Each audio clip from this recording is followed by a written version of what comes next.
Man invented a super automatic rifle. Unexpectedly, something terrible happened during the test. Pulled the trigger without hesitation. Next second, 10-centimeter thick concrete wall penetrated into the distance. Man couldn't believe his eyes. And his friends rushed forward to check the situation. They found a radiating hole in the concrete. Even the buildings behind were pierced by bullets.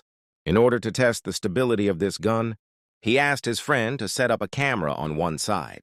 Then the man pressed the switch consecutively. Unexpectedly, the abandoned building was instantly disintegrated. Realizing the power of this gun, his friend hurriedly posted the weapon on the internet. Soon, the military leaders saw this weapon.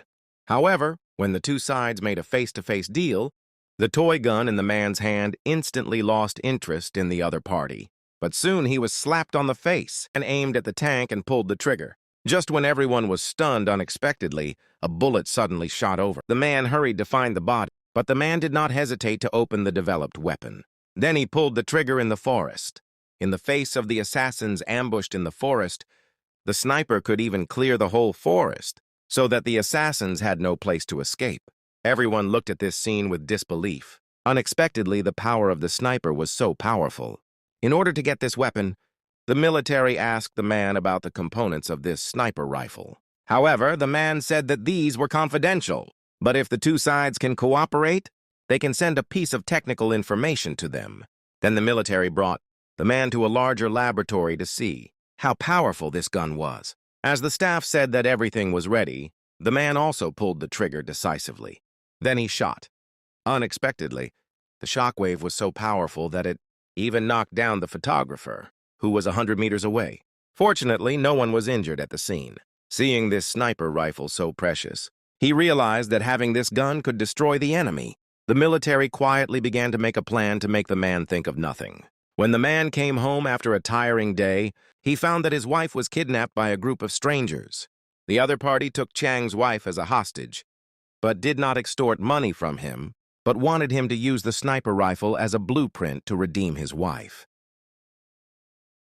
Seeing that his wife's life was in danger, he was afraid that if he was not careful, he would kill her. Chang had no choice but to promise the other party first. Soon, the two sides agreed on the transaction location. After Chang arrived at the transaction site, he found that the other party was under the control of the military a few days ago.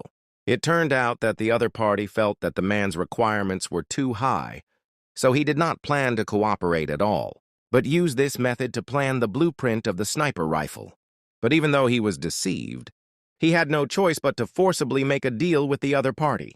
But fortunately, his wife finally came back to him. Waiting for Chang to arrange his wife properly, he decisively took out his second ultimate weapon and quickly rushed to the rooftop with his teammates. They set up a signal enhancer here and then aimed the target at the lost vehicle. It turned out that Wei set up a locator for the weapon in advance, which can only monitor the movement of the lost target through monitoring. Seeing that the vehicle has entered the range of the shooting range, Wei hurriedly took out the second-generation super rifle. Although this weapon looks like a toy water gun, its power and range are far beyond the first generation. Not waiting for the people in the car to react, Wei calmly pulled the trigger. The next second, the car was instantly cut off by the blue waste. Wei shot again, and soon the car caught on fire. As the violent explosion sounded, the lost target and the weapon were burned to ashes. But when Wei was about to leave, Popole suddenly stopped him. He said that Wei was just with the lost target and thought Wei might be the... But Wei was not panic at all, and said that he only had a toy water gun, and that the car was more than 10 kilometers away from the lost target. Popple stopped doubting in an instant. In this way, Wei successfully completed his revenge. Finally, he left here with his family and went to a new city to live a happy life.